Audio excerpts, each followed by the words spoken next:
Hey everybody, my name is Jen and this is Jen Geigley Knits, and I have a really nice black eye this week.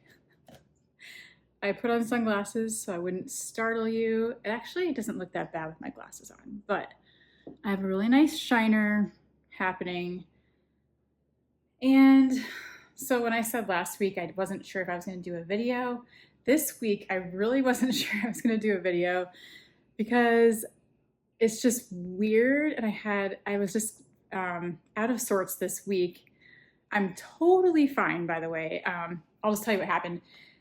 We've had all these crazy storms, which I've talked about before, and they just keep happening pretty much like every week now, and it's very abnormal, and it's global warming, and it's terrible. But Bowie and I were running out of play practice on Tuesday night in a horrible storm that we were just trying to kind of outrun. Our whole group decided to go for it and get to our cars because there was rumors that there was like hail and high winds coming. And so it was already kind of sketchy outside, but pouring rain.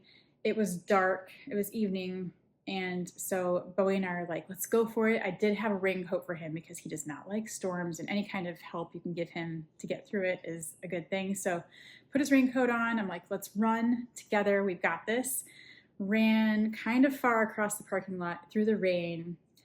I am not really prepared for this, and I'm wearing Birkenstocks. I sort of slide in a puddle at the car, grabbing the door to open the door.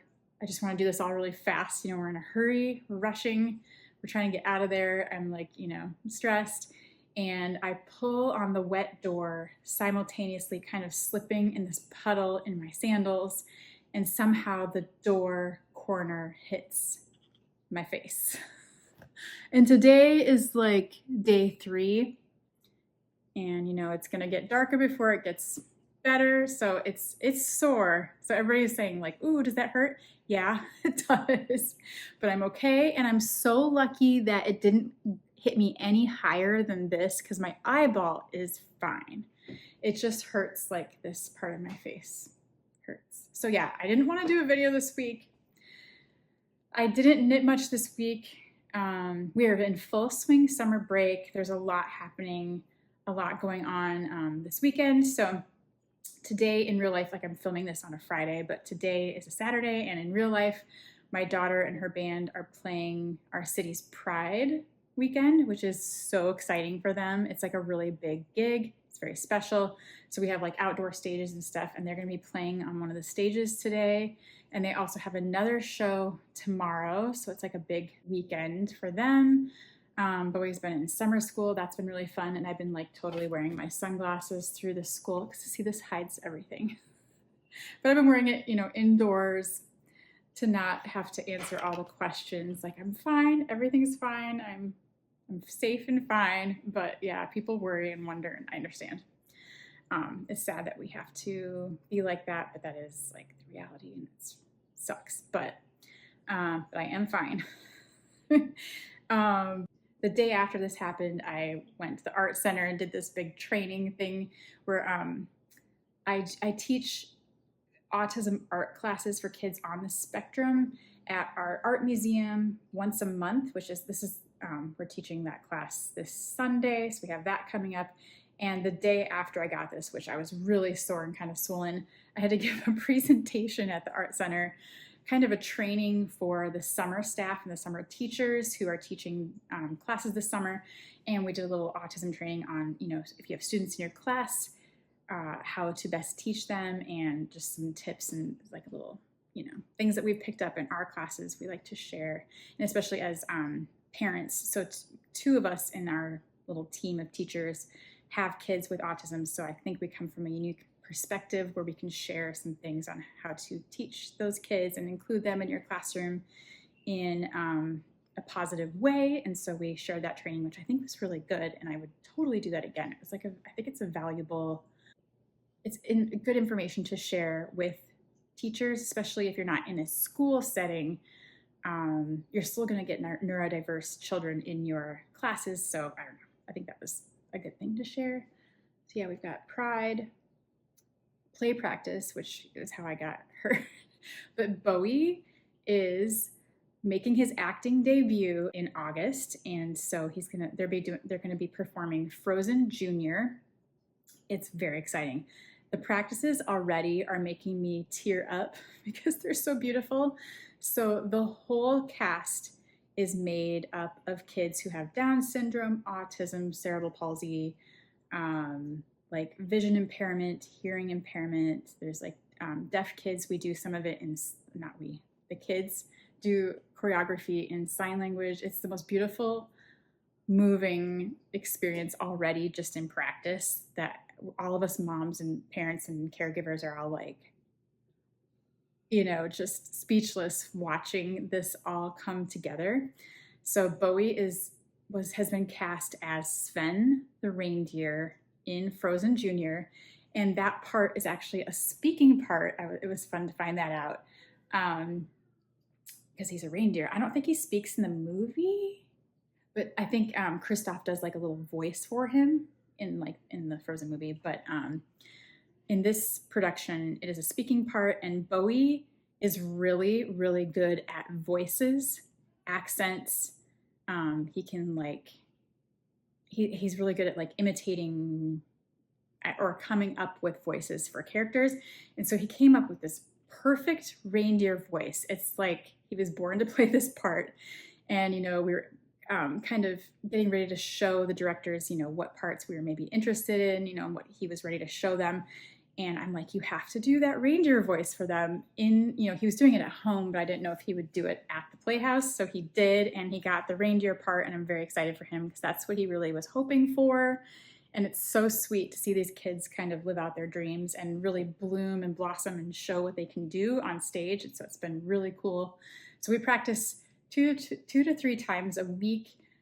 We started in April and we go all the way till the show in August, and there's like 4 shows. So if you're local, come check out Frozen at the Des Moines Playhouse. It's part of the Penguin Project, which is a nationwide organization, I guess, and different playhouses can choose to participate in it. And it's kind of a set way of doing this and putting the show together. So it's really, really cool. You might have a Penguin Project in your area too. But if you're local to Des Moines, come see Frozen in August and you'll get to see Bowie be Sven the reindeer. It's very exciting. So I did manage to make some good progress on my Tinde sweater that I've been working on, and I finally made it all the way through the body. I just met up with some friends for coffee this morning and just kind of got through this ribbing, and a little bit, I guess, was done at play practice this week, but I think I'm ready to try it on, which I haven't tried it on at all yet. So I'm just gonna stick it on the tubing. I think I might need 2 of these. These are kind of short, but just want to try it on without losing my stitches. So I'll just do this really quick.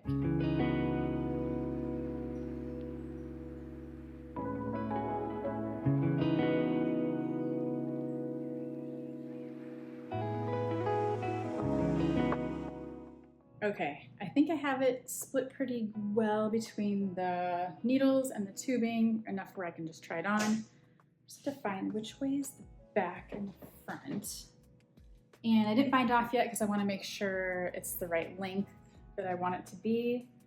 And so let's see here. That's the back, definitely. Taking off my glasses because I do not want anything to bump my eye anymore.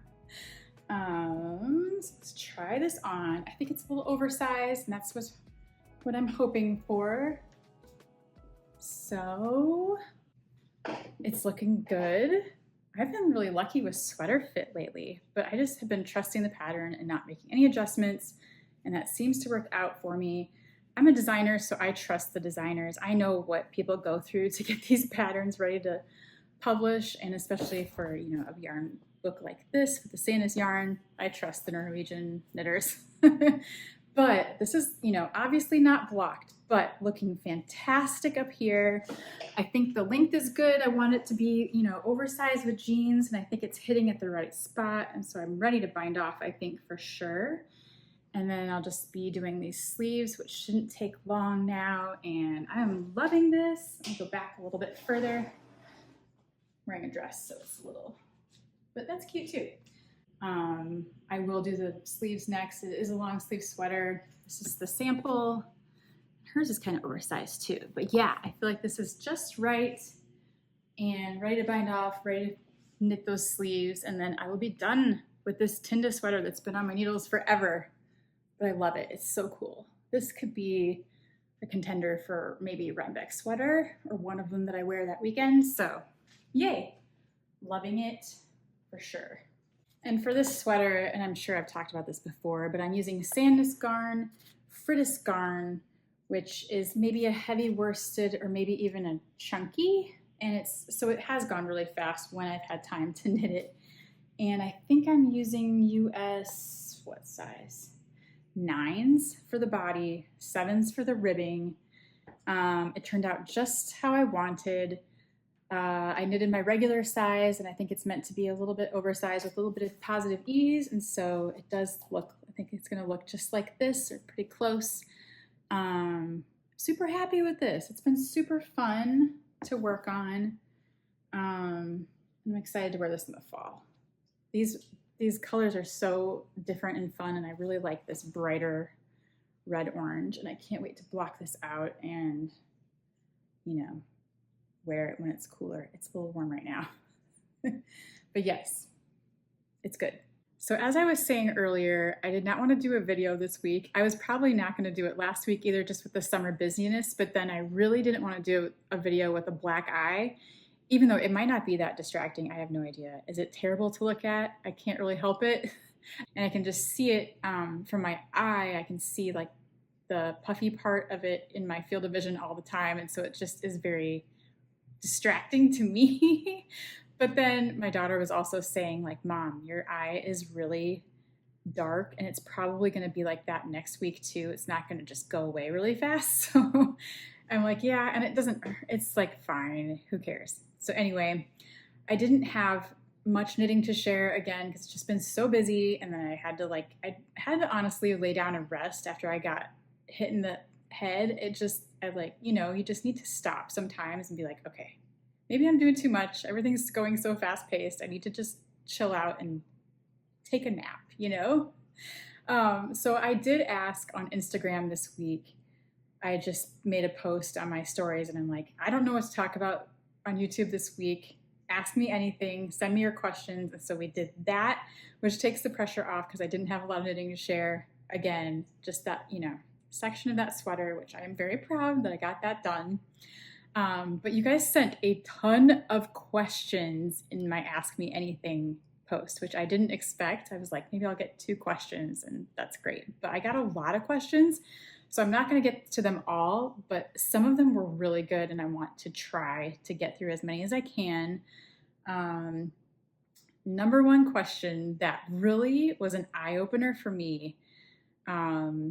Someone asked, let's see your whips, all of them, like all caps, all of them with a wow face, like, whoa. And this was surprising to me. I know where all my whips are. I have a room down in the basement downstairs. It's like my yarn dungeon where all things go to either, die or lay in waiting for years or to get, finished eventually. That's where I have my stash, my everything. It's also kind of a dumping ground for my whole family. So it's kind of a room that honestly stresses me out a little bit. I go down there once in a while when I'm in the mood to clean and I'll go organize it a little bit, straighten it up. I'll try to tidy things, but it's where we put extra things that we don't want to deal with. It's where we put like garage sale items or clothes that we've outgrown that I need to take and donate somewhere. It is the dumping ground for every random thing. It's like where we throw our luggage when we're not using it. It's just like a catch-all room, which kind of stresses me out. But it's also where my whips live. And so I went into the corner of the whips and then I located a few more that had been kind of randomly placed elsewhere. And I collected them all into one big IKEA bag and I've brought them up here and I need to go through them because seeing them and like opening the bags and looking inside and looking at my whips, I have not done this in a long time. And I kind of knew in my mind they're all hanging out down there, but to see them all in one place and the number of them that has accumulated surprised me. So let's look at my whips all of them. Okay, are you ready? This ended up being my bag of whips. Let's not have any judgment here. This is going back quite a few years. I've been knitting since 2007, so I don't think any of them are that old, but there are some that are years old. But I don't hate any of them, and this will give you a chance to look at them and evaluate and see, do I want to continue knitting this? Do I want to pull it out of the whip pile and just finish it? Like, that does sound exciting because I haven't touched these in a long time. Some of them are kind of recent, but we'll see. Okay, I'm going to start with the oldest whip that I know of, and this, I would be interested to know the year. Ooh, I do. I really like this color though. Now that I'm looking at it, it's not quite what I remembered. This, okay, has a little post-it note on it. This is hilarious. Do you ever write notes to yourself? Like, it's pretty smart to do this. I sometimes write a note to myself about where I am in the pattern, or something that I know I'm going to forget in the future, that future me needs to know. But this is Wool and the Gang Shiny Happy Cotton, which is really pretty in this like indigo purpley bright blue color. And here's the little note that was like stuck onto the needle. It was like, I think I had it like this. And can you see what it says? Wrong needle size. I think what I did, wrong needle size. Wow, I wrote it, that E is hilarious. It was like, read it really fast. I wonder if this was on needles that I needed and I needed to use. So I took it off those needles, I think, and put them on this as a holder. This is so old. I think it's a seed stitch sweater. It's kind of see-through, but it is really pretty. I don't hate this. It was knitted flat. This must be the front or the back of a sweater. I did not get very far, but I have all the yarn and I have the pattern in here. That makes me super happy. I'm pretty good about keeping everything together in bags. That was another question, is how do you store your yarn? How do you store your stash? And I do keep everything in a project bag. I try not to buy just for stash anymore. I try to buy per project. So that's what this is. And this has the pattern with it in the bag. And so I bet I noted where I was, maybe. And if I didn't, I can figure that out pretty. I just did like a panel. So it's the Wool and the Gang Julia sweater, which is just a loosey-goosey, oversized, from what I remember, seed stitch sweater. It looks a little loose on the gauge now. I don't know if that bugs me. I think it was meant to be that way though. Using 10.5 US needles, and this is my oldest whip. I have no idea what year I started this, but the pattern itself says 2014. So I wonder if I bought it that year. 2014. That is possible that this has been sitting since 2014. So that's whip number one, the oldest one. I feel like this is too much yarn. That's a lot of yarn, but maybe, I don't know. It is kind of oversized. So that's a sweater from possibly 2014 that I do still like though. I would like to knit this up and have something this color in my sweater pile. And Shiny Happy Cotton. This feels so nice. It feels really nice and soft, and I like the weight of it. So I would not be opposed to finishing my Julia sweater that I started maybe 10 years ago. Wow. Okay, that's definitely my oldest whip. I haven't looked at that in a long, long time. My second oldest whip is in this bag that I really love. It's funny when you have like a special bag that brings back memories. This is one of those bags. This was from a music festival in Los Angeles that I went to when I turned 40. It was like my 40th birthday present to myself, because at the music festival, it was Missy Elliott, Bjork, 9 Inch Nails, Iggy Pop, Arrested Development, and a bunch of other bands that were just incredible and a very weird mix. Erykah Badu, a very weird mix of music for me, but I love all those, and I really wanted to see Bjork really, really badly in person. So it was called FYF Fest in Los Angeles 2017. So I'm sure I started this sweater in 2017. And I remember this one really well, and I want to finish this. This is part of the 4 projects Cotton Cashmere. That's the sweater. This is like a little Rowan booklet that they sold at local yarn shops, and I'm a Rowan ambassador, so I sometimes get first dibs on these little booklets and patterns and yarn. And so this is in Cotton Cashmere, and I'm far on this. This is like almost a whole sweater. Hold on. Whoa, wait a minute. Okay, whoa, I have 2 sleeves. They're very crumpled. There's like a needle stuck in one of them. What? Why did I stop knitting this? This is so beautiful. This happens to be another seed stitch. I must have been in a seed stitch sweater mode, but look how beautiful. This yarn is one of my favorite yarns of all time. Cotton Cashmere feels so good, and it's kind of seasonless because it's very soft and light, and it can be like a spring sweater or a fall sweater or a winter sweater. I have, wow,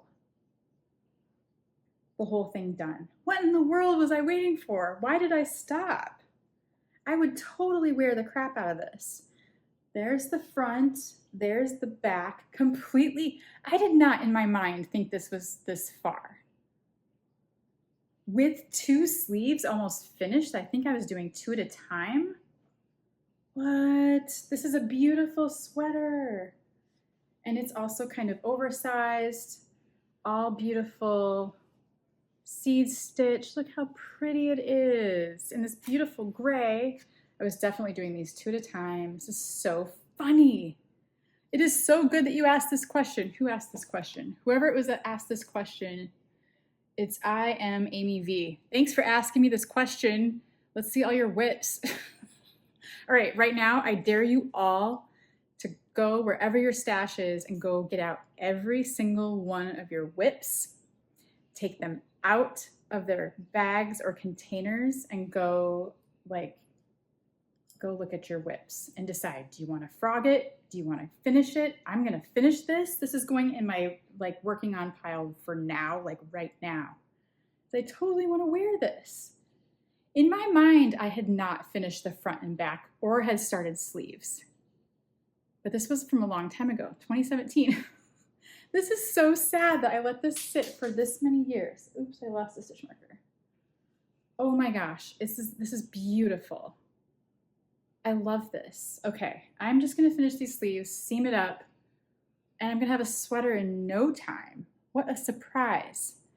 Cotton Cashmere, free with yarn purchase from Quail Studio and Knit Rowan, probably circa 2017.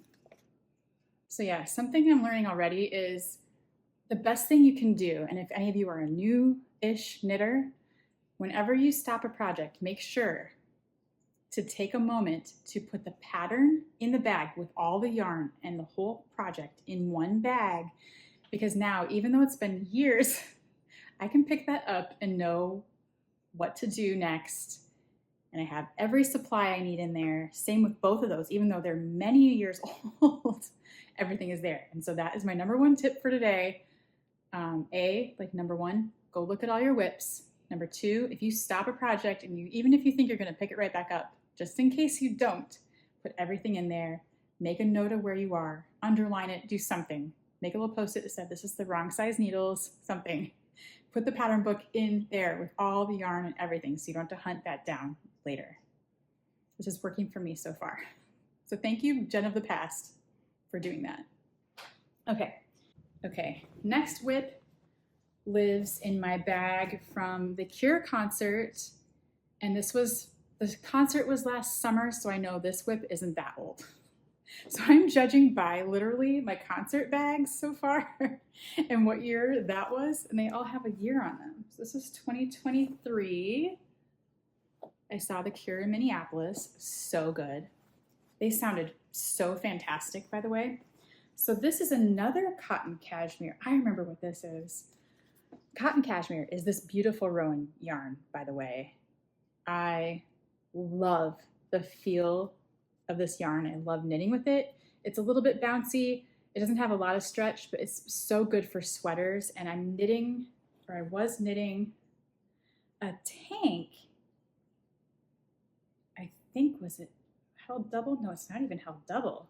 It's like a loose rib tank, and I think this was a Rowan pattern that I have online, so I don't think I have it printed, but I think I started a tank with this awesome gray, it's kind of a blue-gray in person, cotton cashmere. But then I remember thinking that I don't know if I want this tank in real life.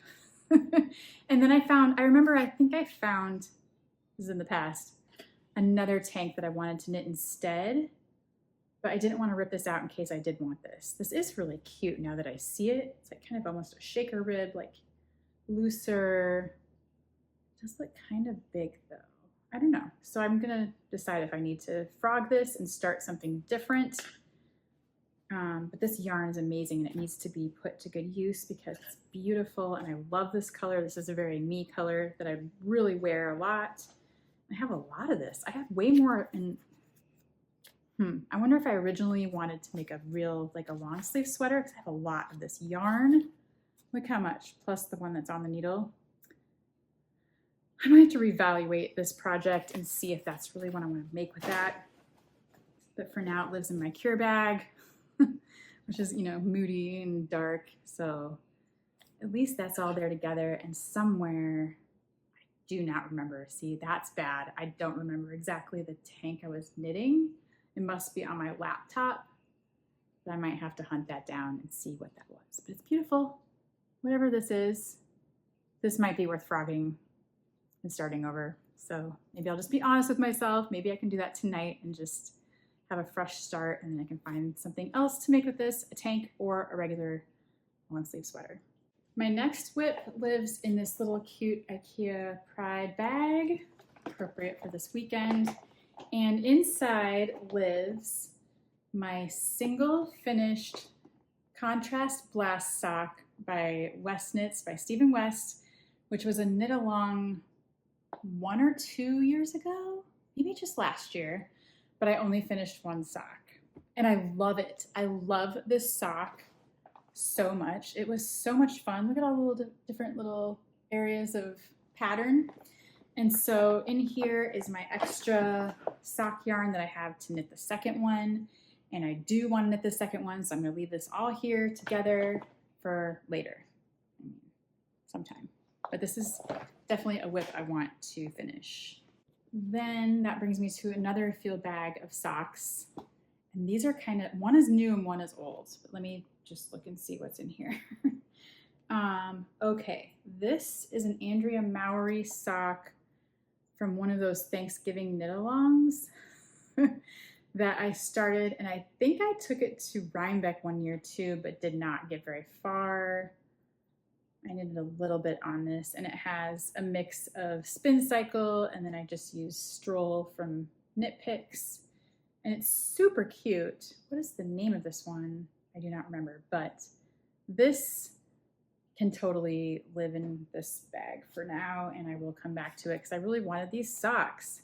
I love these colors together, and so I will continue knitting this.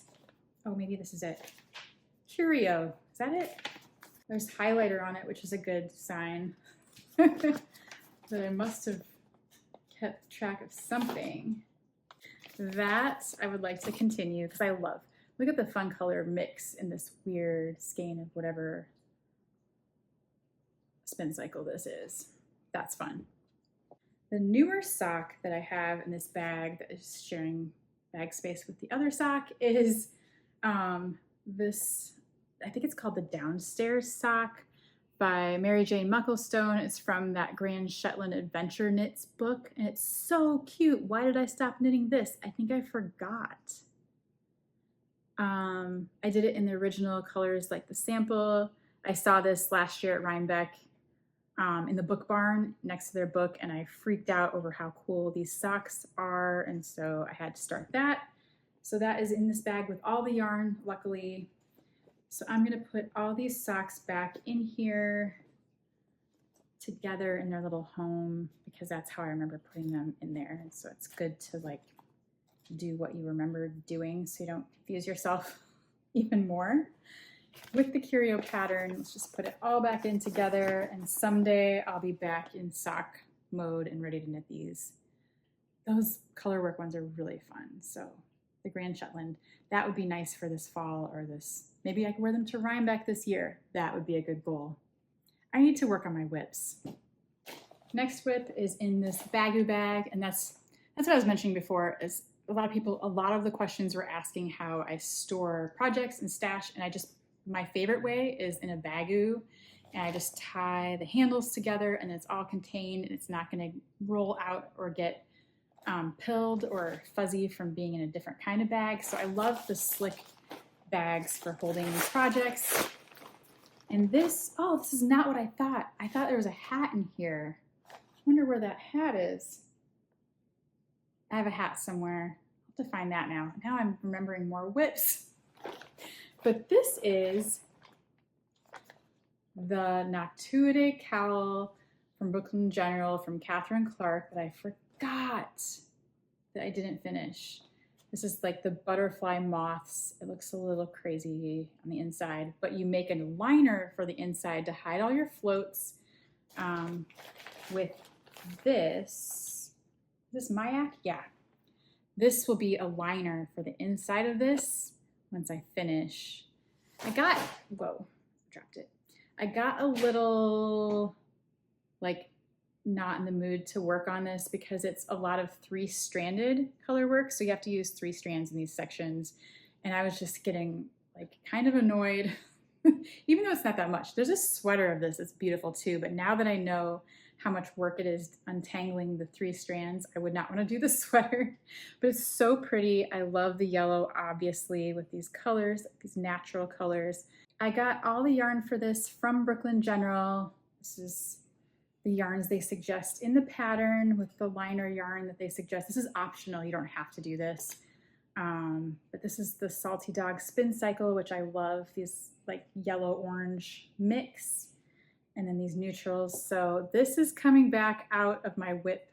Gosh, I'm gonna have trouble prioritizing what I knit next, but I do really wanna finish this before fall. And it's, at least halfway through right now. So I just need to buckle down and handle the 3-stranded color work, which is not even a big deal, and keep working on this because I really love this project. Okay, I'm getting to the bottom of the bag, which makes me feel better. That's that's like an acceptable amount of whips to me personally. So, I mean, I don't know. This, oh gosh. I had kind of forgotten about this. This is my Alpenglow sweater that I changed my mind on the yarn like 6 times, but I was going to knit it whatever year that was that the Alpenglow was the Rhinebeck sweater. Was that 2 years ago or 3 years ago? I don't remember. I have this much done. So I'm definitely in the short rows shaping of the neck in this nice color. And then this was gonna be my main. I'm still on board with that. This is Magpie Fibers. I bought this yarn at Rhinebeck, whatever year, I don't remember what year that was. And then, I collected some spin cycle options over time because I changed my mind. My first idea was, wow, I don't even know what I was thinking. I was maybe gonna do this, and that works, I don't know, with this. This was my original plan for the Alpenglow, which still could work. Then I wanted to sub in this, which is the Bad Egg colorway that maybe came out last year, for this. So this is like blue greens, which might still be fine, but then I decided I wanted neon yellow with this and this. That still works. And then I never had a did I have a mohair? No, I did. There's like a fuzzy section that was going to be this, but this does not really go with this anymore. So then my friend Erica gave me her leftovers from her Alpenglow, which is this, which actually kind of does work because this bad egg weirdly does have kind of a lighter strand that's almost mint. Could be this, could be this. I don't see, this is why I stalled on this project, even though it's so beautiful. And I don't have an Alpenglow. I also put this in here, which I saw some people use the Zauberball instead of the spin cycle. I had different phases of thinking through this. Clearly, one point I was gonna just do this and not buy spin cycle. Then I had this ready to go, a couple skeins of this. Then I had a couple skeins of this. I do really think that would be cool though, and very me, to have like the neon portion of the color work. And then, you know, this goes down through the body in little strands across. And I do really like the contrast of that. It reminds me of my contrast blast sock colors. But this is why I have stalled on this project. This is like the color I started with, which I love. I love this. I love this. I love this. I think it's the mohair that's tripping me up. And so it's really sad that I haven't touched this since whenever I started this. So this is almost like a guilty whip for me. I don't know, because I don't know what to do. And it's just the colors that I'm not totally sure about. So, yeah, see, that's kind of weird. I don't know. Okay, so I'm gonna lay this out and think about it because I don't want to abandon this project. I have way too much yarn and money invested in this yarn to let it sit like this and not be a sweater. I want the sweater, it'd be really cool to finish it. So I will comment that, I mean, you saw my surprise when I opened this. I did not remember that was what was in this bag. So the one danger of me storing things in the bag is with the handles tied is I can very easily forget what is inside of it because it's not transparent. But I do still love that this is all together in one spot. I know exactly what it's for. I just didn't know, I forgot that that's what was in this bag. Okay, I only have 2 whips left and then I want to get to some more Q&A because I feel like now I don't even have time for the Q&A, but I want to get to a few questions. So my other whip bag is something you've seen before. This is all my sock tubes and half-finished socks from all my crankin' adventures this year. And while I feel like my sock knitting machine really speeds up my progress with making socks from my stash, it also has given me a lot more whips somehow because I didn't finish them all like when I was doing it. Like I would crank and then I wouldn't quite finish. I would just accumulate, like, I'm just gonna crank. And that's the point of a cranking. But I do need to, like, this will be so cute when I have time to separate the tube. If you're in the same boat and have a whole bag of sock tubes, or if you want to have sock tubes and knit the cuff, toe, and heel and do all that later, I have a really good video that goes through the whole process of that and measuring your foot or knowing your foot size and the formula for getting the right placement of the heel and toe and everything. I'll link that below if I remember, because it is really helpful if you have a sock knitting machine or if you know somebody who does and you have some sock tubes to deal with. Like, I have a lot.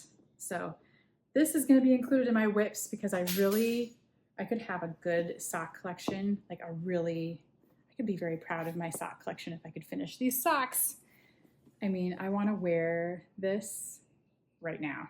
So that needs to be a priority too. I just need to put these things where I can see them before I cast on new things, because I was just going to cast on something new, but this is all making me rethink that because these things deserve to be finished too. So yeah, I mean, if I even just took a weekend and got a few of these knocked out, I would be so happy because the cuff does not take long. The little heel and the toe doesn't take long either. You just have to sit down and do it like during a movie or something. So I'm going to put this somewhere in my living room, I think, in my space where I can see it and be like, okay, Jen, I just need to put some sock needles in here. And then I think that's what's holding me up. It's just like, I have to go find my DPNs. Okay, I thought I had 2 left, but I have 3 left. So this is 2, 1 left after this. This is an Arne and Carlos sweater and all their yarn. Some of these skeins don't even really go with this sweater. I put them all in here so I could find them all together, but this is beautiful. This is a cardigan from one of their Rowan Norwegian wool books. Why didn't I keep going on this? But I do have the book in here. This is a super cool colorwork cardigan. This is the back. It's a black and white, really neat pattern with this awesome sporty rib that I love in the Norwegian wool. It's very striking, and they made it like a unisex pattern. They showed it on a man and a woman. It's so neat. I don't know why I stopped. I think I lost steam on like all this colorwork stuff, and there's some things that probably should be in Tarsha, and I think I stalled out, like, should I be stranding this or doing in Tarsha? Ugh, it's so cool. Okay, I'm remembering now that I did this one on a PDF because then I was marking off what row I was on in the PDF with like the highlighter tool, because I remember the book itself had this chart and it was just too small for me to see. I need new glasses. So I was doing it on my laptop. So now I know why the pattern's not in there, but I remember marking on the PDF with the highlighter tool where I was at. So when I left off, I knew, and you can see with a chart, you can kind of figure out where you were. My last whip is the current whip that you've seen before. It's my Pearl Soho Incredible Blanket, and my working project lives in this little bagoo, so I can take this, and it's portable. I can take it with me. And in here I keep my current skeins and the next skeins that I'm going to be using in the next stripes. So that's all my little working bag here. And then, as I've shown you before, the rest of the bags with all the other skeins live in this big IKEA bag. And then I've got my cool bag and my warm bag in there that I can choose from each time I need new stripes. So that all lives in this bigger bag. And you know, when I'm wanting to keep it all together, I could throw this bag into that bag as well and keep it all together.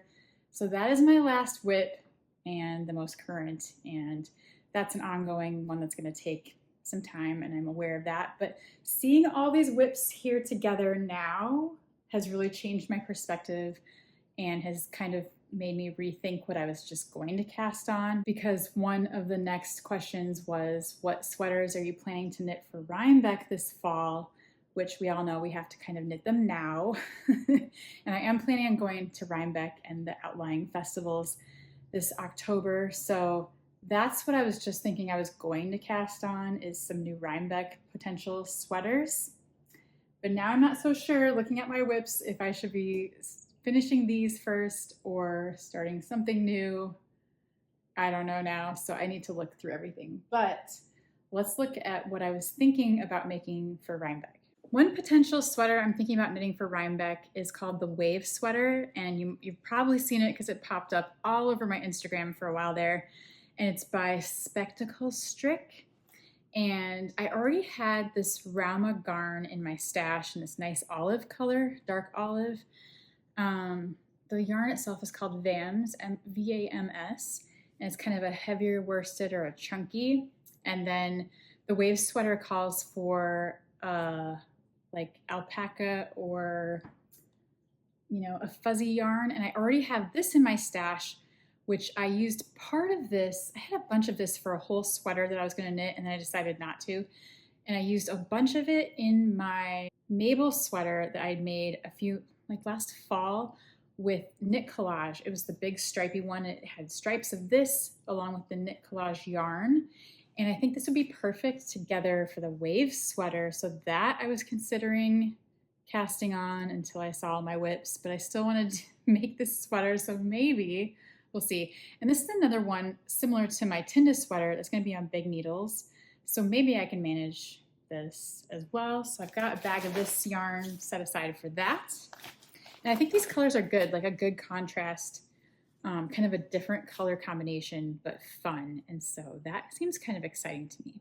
Then Ritual Dyes was selling a sweater kit a while back. I think it's out of stock now, but it was like a striped sweater using these colors, and I really loved the picture of it. And so this is Mominoki yarn, German Merino Light, and this is Dijon. This one is Blue Rhapsody, and this one is Natural Gray, and I just love this together. And so that was like a real fun combo that I don't know if it's like a priority project, but I would like to cast this on sometime soon. So I have a sweater quantity of these stripy colors. Speaking of stripes, I had recently written just my own pattern for Modern Daily Knitting Atlas yarn, and if you're of a certain age, you might remember these Gap sweaters that would always come out during the holidays. And this particular one, my friend Erica and I were talking about, we all remember this sweater, or we had something from this era. There's a bunch of Gap sweaters that would come out during the holidays, and it was like kind of the gift-giving thing to get, or you wanted this sweater. Erica in particular wanted this sweater for her senior pictures. And I'm a bit older, so it was like past my time for that, but I had the matching scarf from this set. But there is a stripy sweater from 1999 that I kind of wanted to recreate, and Modern Daily Knitting Atlas has every color stripe in this stripy sweater. And so my pattern is going to include every single one of these colors in a stripy sweater. And so I already wrote the pattern, it's been tech edited, it's like graded and ready to go, but I haven't knit it yet. Erica did knit a sample of her own using stash yarn, but I really want to knit one all in Atlas. And so I am calling it 1999 after that sweater. And so I got out all my scraps of Atlas, which I have every color. I have got at least a stripe's worth. So I do really need to cast that on because it's my own pattern. I knit a lot of other people's patterns too. I do a mix of the two to kind of keep my knitting interesting, but sometimes I fail at promoting my own stuff, knitting my own samples in time. If it's not like a deadline for someone else that's waiting on me, I tend to like procrastinate on this stuff, even though this is going to be such a fun project and I love this yarn. But I really should probably cast this on next instead of jumping to like the 5 other sweaters I want to make. I should probably do mine and get this out by this fall. That's kind of my goal. So if I could get this going, I know it would go really quickly because, small stripes in different colors are always really fun and you want to get to the next one. So I know it would be a really fun knit. And so this is like your sneak peek of 1999, a new sweater pattern by me. It's little stripes of lots and lots of colors, and it would be a great stash bust project. And that's kind of it for that question about like what I would potentially knit for Rhinebeck. I want to knit from my stash from what I already have. I do have some other bags downstairs of yarn that I could definitely figure out sweater quantities for something else or design something. And I might have a big project I'm designing this whole summer anyway, and I might not have any knitting time left. I'm a little worried about that actually. So we'll see how things shake out. It's hard because life is busy. And I was just talking to a friend about this morning. I've got like kid activities and all this stuff going on every day, plus my job and work and the play and Lotus's band and doing all these things and just summer things. Like we have swimming lessons and, activities, stuff going on all the time. So it's like, I kind of bite off more than I can chew sometimes. And you've probably seen me do this before where, I have all these ideas and projects I want to make and not enough time. And I think we all can relate to that. We're just doing our best. And I think you just kind of do the next fun thing or the next best thing. And that's all you can do. I don't know. That's like, it's a tough thing because we all want to knit all the time. You also can't, like I was saying last week, my wrists were really suffering because I was overdoing it and overdoing the like movements, and I had to just slow down and take a break. And you have to take care of yourself and, not stress yourself out. Not that knitting is stressful because it's the best. I love it. It's like the thing that keeps me not stressed.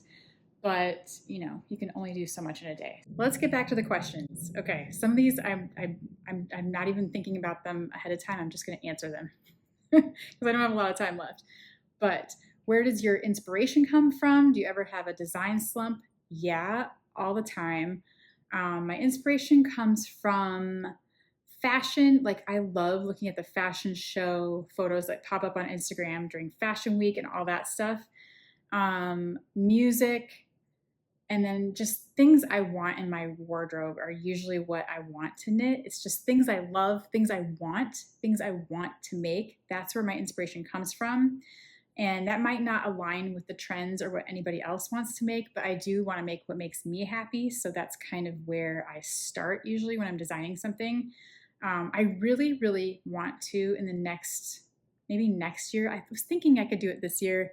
That is not going to happen. But someday I want to I want to write one of my old books that I used to make. If you don't know, I used to self-publish and write knitting books.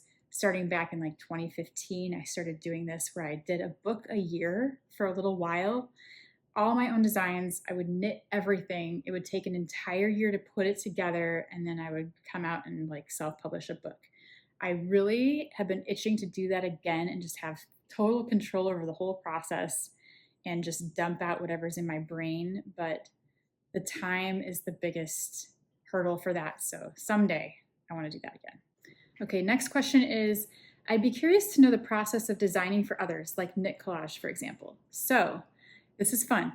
So some companies will send out a call, or they'll mention it somewhere, maybe even in their stories or in their Instagram posts, and they'll say, we're looking for this kind of design for our next collection or our next publication or our next magazine. And they'll kind of list some ideas. Sometimes they have a mood board of things that they're kind of looking for. And then they welcome your calls or ideas. And so I'm a graphic designer, which really helps in my case. But you can do this. You can do sketches. You can do swatches. You can do all the above. I do it on the computer. I can put my sketches in kind of a mood board of my own, and I will list out like a rough idea of the design. I will either draw it or I will digitally draw it, or you can use like an Apple Pen and Procreate and draw it that way and give an idea of what your goal is. Then you list some yarn ideas that you would personally choose, but leave it open to what they need and want.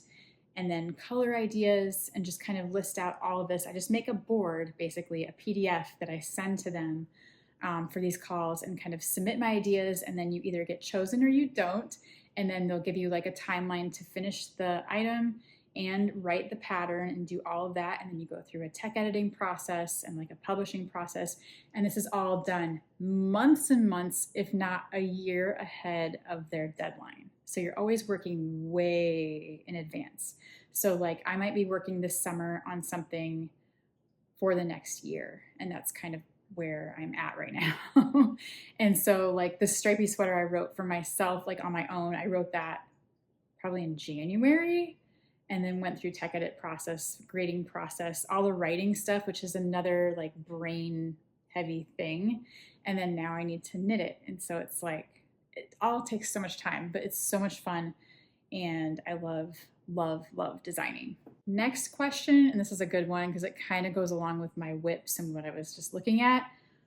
Have you done anything with your Advent minis yet? I loved watching you open both sets. I have not. I did start winding them, which is a whole process in itself, because I had all these mini skeins that I got last December. I opened them one like day at a time. So exciting, so much fun. And I have a plan for them. I'm going to make the sea glass tee or the sea glass sweater.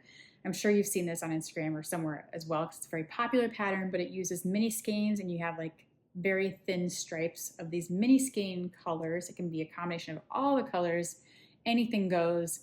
But I stalled out on that because I couldn't figure out what color I wanted to pick for my ribbing at the sleeves, hem, and neck, which is such a silly thing. We probably do that last anyway, but I couldn't commit to like that one color.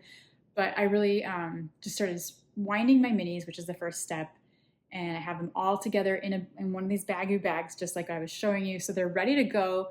For some reason, I was also kind of thinking that feels like another winter, almost Advent, December project. So maybe I'll start that in December. But I don't know. So I have not started on it. Remember, I was all like ready to go on that, and then I kind of fizzled out after I was winding the skeins.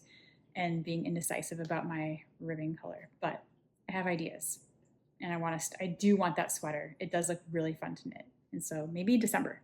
Okay, you guys are hilarious. And now as I'm looking through the questions, I have funny ones from like friends who live here and we knit together, and they're silly questions. Thank you, that's hilarious. That made me smile. And then another one is from a kid who's been at my house recently. It's one of Lotus's friends that says, "How do you make such a good grilled cheese? I will share." Number one, Pepperidge Farm bread. There's like 4 different kinds. There's like white bread and wheat bread in a mix, and those are really good breads for the perfect grilled cheese. And I remember watching, there's like a cooking show, like a challenge cooking show, and they challenged the chefs to make grilled cheese sandwiches, and everybody's going super fancy ingredients and stuff. And then they found out at the end that their judges were kids. And it was like, I cannot remember who the winning chef was, but it was like the most basic grilled cheese with just melty cheddar and just really good bread and just grilled to perfection. That's like the winning grilled cheese that we all want. And so that's kind of my goal, is like I use the Sargento cheddar slices, either cheddar or Monterey Jack. And then I use 1.5 slices of those on Pepperidge Farm bread. And it's kind of a thicker bread, so it grills really nicely. And then on my stove, I set the timer to make it perfectly grilled. I do the first side for 1 minute because it's usually still heating up at that point. And the first one always takes the longest.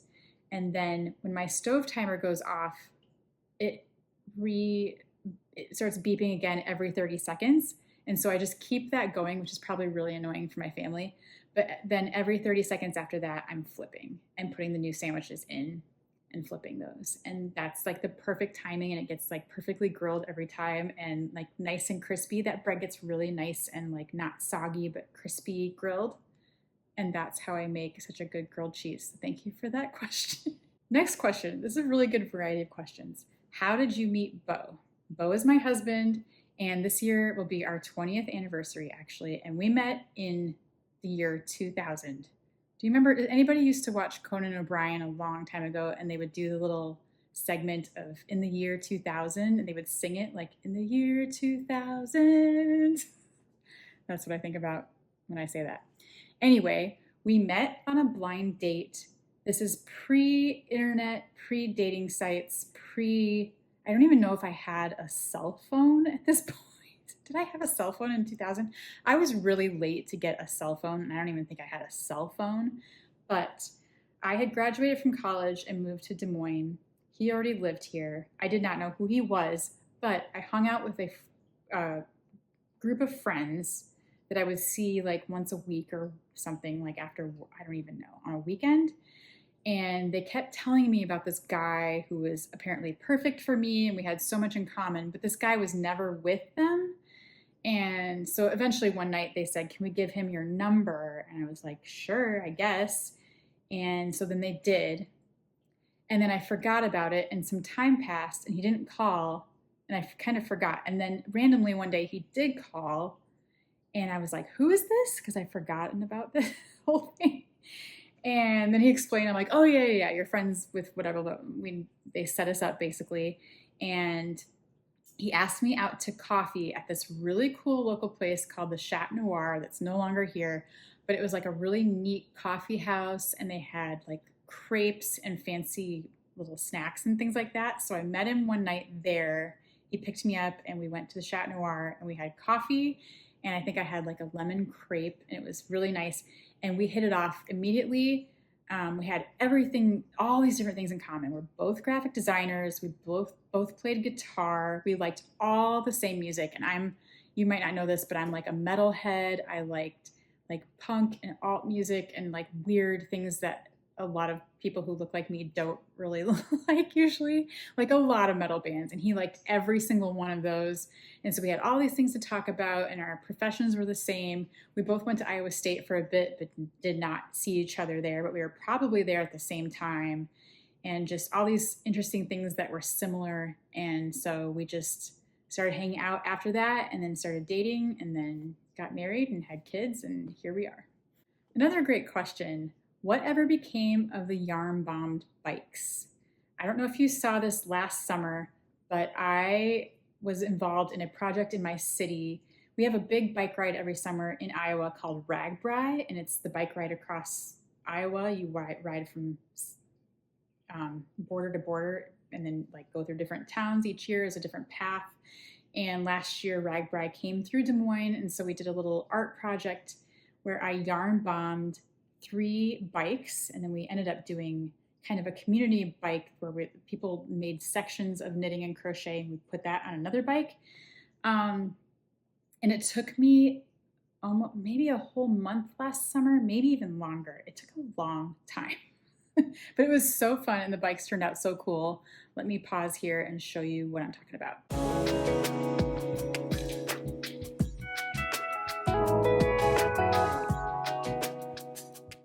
So I ended up keeping the yarn bombed bikes. They sat outside for quite a while, maybe a whole month last summer. So some of the yarn kind of faded. The bikes were taken a few times by random people because they're on kind of a busy street they have bars and restaurants there. And I think some people took them for a little joyride, although you can't really ride them because we took the chain off. You can roll them, and so they would roll them, and the people would find them in various locations downtown. And some people would bring them back. I don't know how this all happened, but eventually Bo and I went and picked up the bikes, and they're actually in my back shed. And so in case anybody ever wants to use the yarn bound bikes again, we do have them. If they're in too rough of shape, I can like recreate the pieces that need to be fixed, or like the faded ones, I can replace it. But yeah, that was such a fun, weird, random project. I did not get paid to do it. It was just really kind of for fun and for art's sake. And so, yeah, I've never yarn bombed bikes before, but now I feel like I could yarn bomb anything, and it was really fun. Next question is Autism Mama question. What therapies have you found to be the most useful? That's such a good question. Every kid is so different. And honestly, we have kind of phased out of a lot of our therapies. We were hardcore for a long time, especially when he was little. And I feel like that was so good for us. And we were kind of one of those poster kids for early intervention. We caught some things when my son was 2 years old, 3 years old, right in the beginning. We noticed speech delay, fine motor skills, and even like some food things that were really, really hard for him, like textures and new foods. And so we kind of nipped those in the bud right away. And I'm so happy it was hard. It was so hard, but we were hardcore on therapy in those beginning young years. I put him in early preschool at the suggestion of our doctor. So he started preschool at age 2, which is much earlier than most preschools here around. We got like a special permission, I think, from the AEA or the state to start him at age 2 for socialization and to get him around other kids and teachers. And it ended up being really good for him, even though it was really hard for him and hard for me to take him. But we did speech therapy. We did occupational therapy, and a lot of that was like physical therapy, like how to hold a pencil. That was really hard for him in the beginning. His fingers just could not do it, and then he couldn't write. He liked to hold a pencil like this and draw and write. He was really good at it, but that wasn't ideal for school and writing and stuff. So we had to really work hard on holding a pencil or utensil, holding scissors. We would work with this tough clay stuff that's almost like silly putty to make his finger muscles develop, and they would hide like a penny or a coin inside of this putty, and he would have to pull it out, and it was very hard for him, and he would struggle, and it was hard to watch all this. He's had dyslexia, and so we worked on workbooks with writing and writing letters and numbers not backwards. That's been an ongoing thing.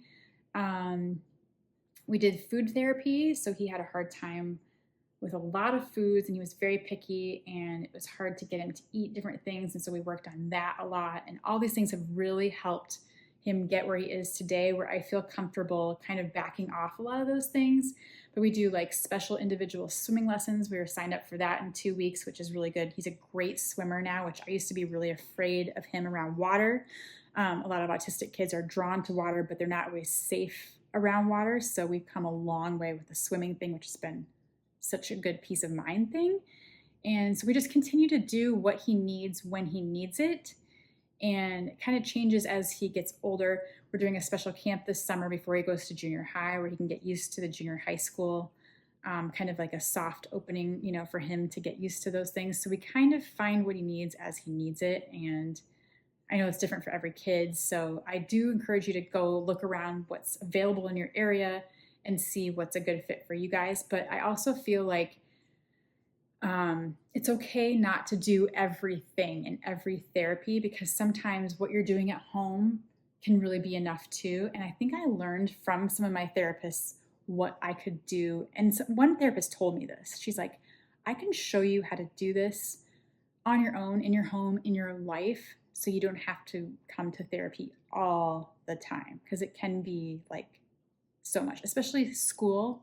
You're there all day, your kid is there and exhausted, and then you have to do therapy after school, and sometimes it can be too much for them. So I also kind of advocate for taking breaks from therapy or whatever, you know, but I mean, mixing it in, but in a doable way for your family. So I hope that helps. Here's a really good question from my friend Alicia Plummer, who's also a very awesome designer. What is your favorite sweater construction and why? That's an awesome question. And I love a lot of different sweater constructions. I love a top-down seamless, like for the try-on ability and to see your sizing kind of as you go. Love that. And I love not seaming. But I also have come around to a seamed sweater constructed flat and knitted flat. I do love to knit sleeves in the round though, and sometimes seaming is a total pain, but I love the structure that seams give your sweater, especially on the shoulders. It gives it like a sturdiness that you can't get in a one piece without that. It's like a fit thing, and I don't know, just the feeling of a seamed sweater can feel a little stronger and more durable, and sometimes it doesn't stretch or give as much. So I really have no problem with the seam sweater either. So it depends on if you want to knit flat and what the stitch pattern is and what's fastest and easiest sometimes. So I kind of go back and forth on all that, but I'm not opposed to any sweater construction. I like bottom up too. I've knit a lot of bottom up sweaters and I really like those too. And you can kind of try it on. It's not as easy, but you can pull it up to the underarms and see where you're at. And so I'm not opposed to that either. So I like all sweater constructions. Another question, are you doing any non-knitting crafts? I want to be.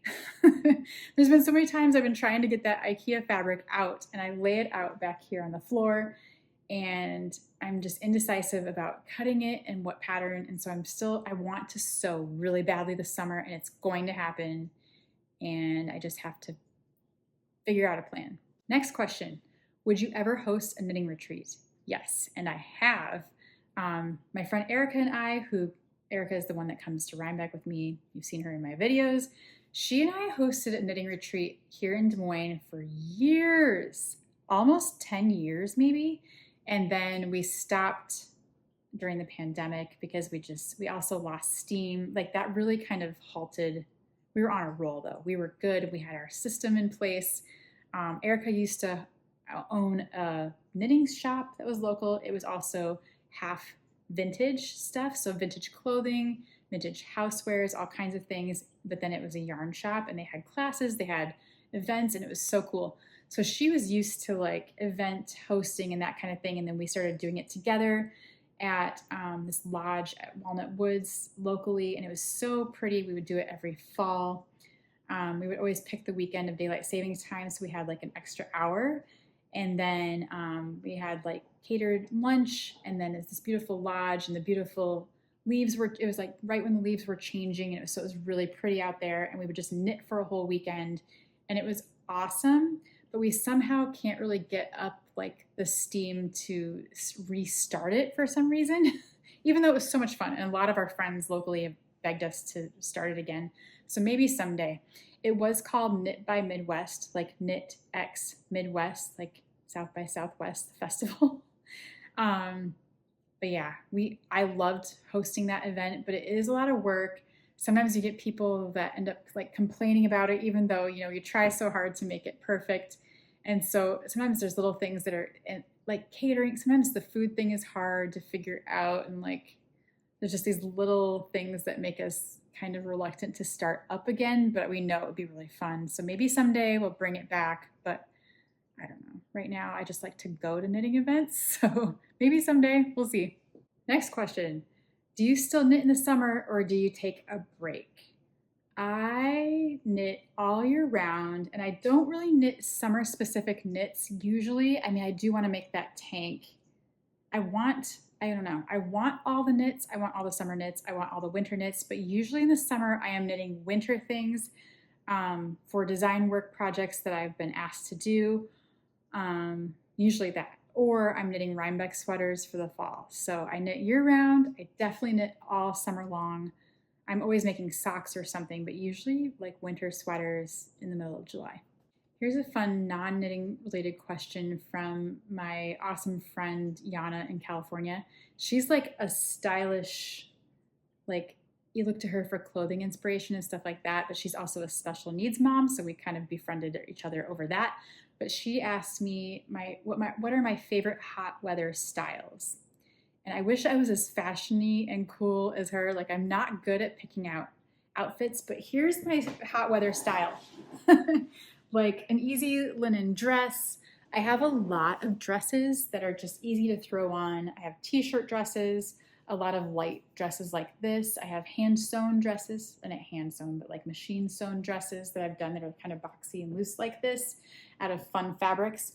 And I have a Marimekko collab dress collection from like the Target collaborations, the Uniqlo collaborations. I have a pretty good Marimekko dress collection. One's from Anthropologie. You know, when they like collab with different stores and it makes them more affordable. I have a good collection of those dresses in my closet and I do not wear them enough. They're all very bold colors, bold prints, and I think my goal this summer is to wear them. So maybe in the next videos, you're gonna see my Marimekko dress collection because I love wearing an easy throw-on dress in the summer when it's hot.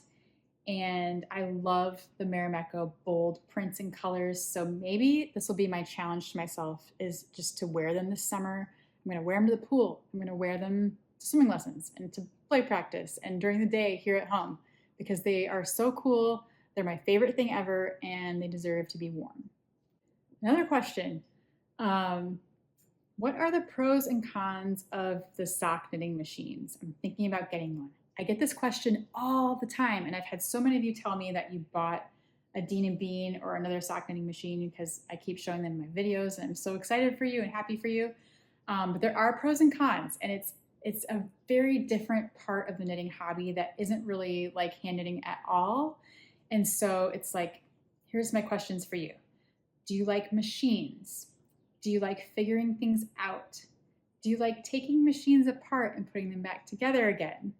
Does that kind of thing scare you? Because there's a lot of that. The knitting machine thing, it takes maintenance. It takes figuring things out and troubleshooting, and it takes a lot of patience. You cannot just put this thing together and start going. You have to watch a lot of videos and tutorials. You have to troubleshoot all the time. You have to figure out what has gone wrong and like why it won't crank and why it gets stuck. There's always a reason and you can always figure it out, but you have to have some patience and the ability to like take the time to learn it because it is not just something you just pick up and go.